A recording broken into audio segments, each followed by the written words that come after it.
du Québec explique aux enfants du primaire les méfaits du travail au noir. Peut-être devrait-on commencer par apprendre aux petits que travail au noir ne s'écrit pas ainsi.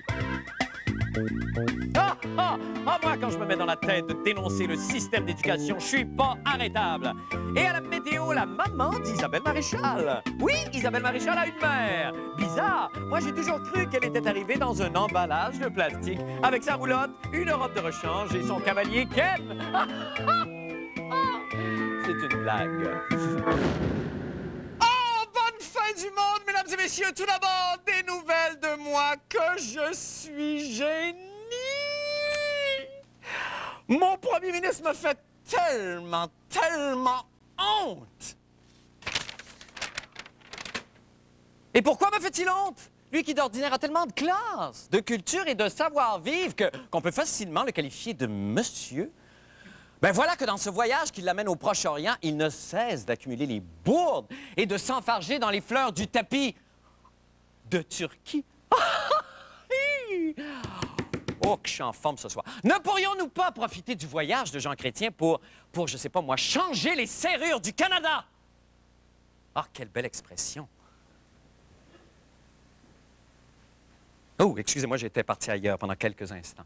Alors, ce voyage de maladresse m'a inspiré, je crois, encore une fois, la plus belle chanson de mon répertoire que j'ai intitulée « Les hommes s'habillent en robe ». Et ça va comme suit. Je confonds l'Est et l'Ouest à Jérusalem. Pour moi, les Juifs, les Arabes, c'est du pareil au même. En Jordanie, en Syrie, au Liban, en Irak. Je dis n'importe quoi, je mets tout le monde en tabarnak. Dans tous les pays où tous les hommes s'habillent en robe, j'ai peur de virer fifi et d'attraper des microbes. Aline trouve que ça manque parfois de beurre de pinot. Mais elle me trouve ben crotte quand je mets une calotte. Oh, je gaffe au Proche-Orient. Pas moyen de m'arrêter, je suis un schnappant. Je suis un coquino, un fin, un nono. Quand je suis en terre arabe, je ne suis pas sortable. Mesdames et messieurs, en grande première mondiale, Mustapha, le chameau dansant. Oh, écoutez mes amis, les mystères d'Arabie. Si les femmes sont voilées, c'est parce qu'elles ne veulent pas se raser.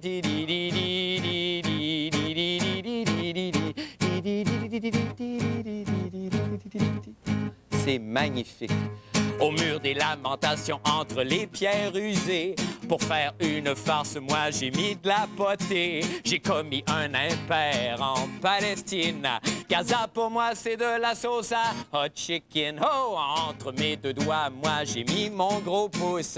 Et dit à un rabbin, j'ai trouvé ton prépuce. À la mosquée, j'ai dansé le yéyé. Et je me suis sauvé avec tous les souliers. Oh, je gaffe au Proche-Orient. Pas moyen de m'arrêter, je suis un schnappant. Je suis un coquino, un fin, un nono. Quand je suis en terre arabe, je ne suis pas sortable. Mesdames et messieurs, de retour à la demande générale, Mustapha, le chapeau dansant. Écoutez mes amis, les mystères d'Arabie. Si le chat porte des babouches et pour pas qu'au sol ses pieds touchent. Méchant mystère, hein? Admirez le devant et le derrière en parfaite synchronicité. C'est la plus belle chose. Je pense qu'on a fait le tour des chorégraphies. Je pense qu'on peut sortir.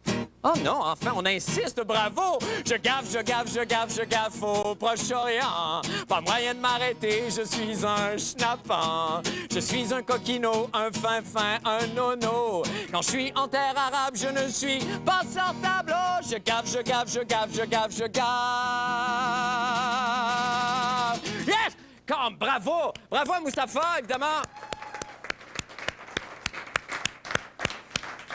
Merci au costumier Ponton qui nous a prêté le costume et aux deux danseurs, évidemment. Marie, on n'a pas le temps. Maintenant, vous savez qu'il se passe plein de choses dans la carrière d'Isabelle Maréchal.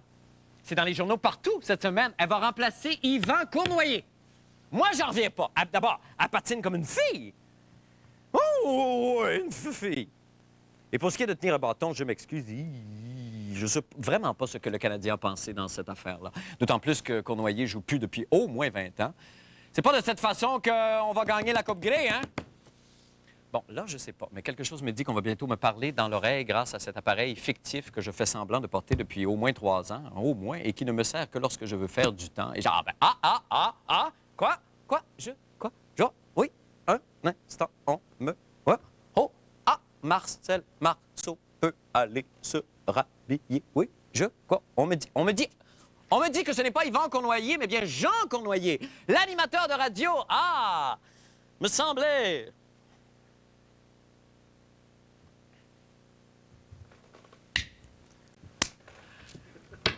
Vous savez pourquoi je fais ce genre de lapsus? Le docteur Mailloux, qui témoignait d'ailleurs aujourd'hui devant le Collège des médecins, parce qu'on trouve qu'il pose des diagnostics peut-être un peu hâtifs à la radio, me dirait sûrement que c'est à cause de ma mère. À l'occasion de cette semaine, étant donné le menu chargé, évidemment. Oui, oui. Alors donc, c'est une chronique que j'ai intitulée « Le sport est une vie dangereuse ». Ah, c'est bon, ça. Parce qu'à cause des incidents qui se sont produits, comme par exemple ce premier incident vraiment épouvantable dans mon sport préféré, l'athlétisme, le champion de France 1987 du lancer du disque, Serge Avedissian, sans doute d'origine arménienne, comme notre ami Patrick, probablement, a été foudroyé, comme on va pouvoir le voir, par un marteau. Imaginez-vous, il est mort au stade de Colombes, au stade Yves du Manoir à Colombes, mardi. Il se penchait pour aller ramasser son disque à l'entraînement, alors qu'un lanceur de marteau a projeté son engin. Et vous savez, le marteau, c'est pas comme un marteau de construction, là. C'est un gros boulet de 16 livres qui est relié à une poignée par une tige métallique d'environ 3 mètres, là, un câble métallique. Il a reçu le marteau en pleine figure et il est mort instantanément. C'est incroyable quand même, ça. Il y a eu Patrick Carpentier, le pilote automobile, qui va manquer 2 courses kart parce qu'il a chuté dans l'escalier de son appartement à Las Vegas alors qu'il transportait une lourde valise.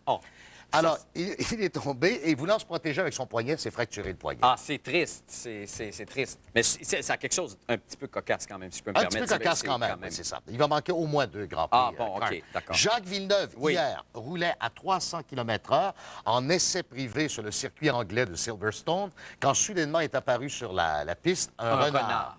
Et il a écrasé à mort, malheureusement, le renard. Et évidemment, ça m'a inspiré la chanson « J'ai vu le loup, le renard, le lièvre, j'ai vu le loup, le renard passer ». C'est ça. C'est très... C'est une chronique qui, évidemment... Non, ça amène autre chose. Le puissant frappeur des Cards de Saint-Louis au baseball, Fernando Tatis, après avoir été retiré au 2e but, a eu un problème avec son support athlétique qui a coincé. Oh, mon Dieu! C'est la... Qui dit que le baseball n'est pas un sport dangereux? Effectivement. Ronaldo, le grand joueur de soccer brésilien, qui revenait au jeu avec l'Inter de Milan hier, eh bien, après 5 mois d'absence, s'est blessé à nouveau. Il a chuté dans l'herbe et s'est tordu le genou droit. On ne sait pas quand est-ce qu'il va revenir. Mais la pire des tragédies est survenue, et pourtant, c'est un fait réjouissant. Nos nageuses synchronisées se sont qualifiées pour Sydney, vous l'avez vu, mais elles ont subi un violent choc nerveux dans la piscine de Sydney, comme on va pouvoir le voir, car au fond de la piscine, elles ont trouvé ce reste de membres, en fait, cette jambe qui traînait au fond. Car vous savez que Fanny Letourneau et Claire Carver-Dias savaient qu'en Australie, quel est l'animal dominant? C'est le grand requin blanc. Qu'on voit au fond des mers et au fond des piscines. Et c'est la raison pour laquelle ils ont trouvé un membre comme ça, ils l'ont sorti. Ben, ça fait un voyage instructif, tout ça.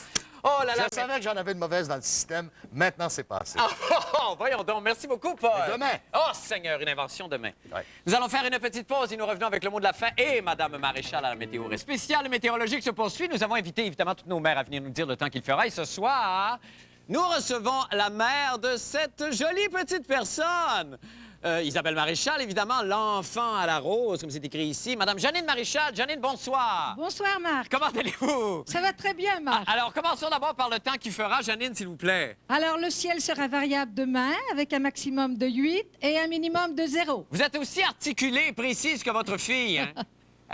Est-ce qu'elle a toujours été comme ça, déterminée et fonceuse, enfin, l'Isabelle qu'on connaît? Toujours, toujours. Elle est très passionnée dans tout ce qu'elle fait. C'est une fille affectueuse, c'est une fille adorable. Est-ce qu'elle prend soin de vous? Est-ce qu'elle a encore le temps de vous appeler, de prendre des nouvelles de vous, de s'intéresser à vous? Tous les jours, c'est une enfant vraiment très douce envers sa mère. C'est une fille parfaite, finalement. Ben oui, je pense que je suis très heureuse d'être sa mère. Mais il y a quand même un défaut là-dedans, sûrement. Non, jusqu'à maintenant, je ne vois pas. Non, comment, Janine? Elle a sûrement un défaut, Isabelle Maréchal. Non, j'en connais pas. Non, comment, Janine, s'il vous plaît, un Non, défaut. non, je lui en Un connais pas. défaut, s'il vous plaît, Janine. Non, je ne lui en connais pas. Janine!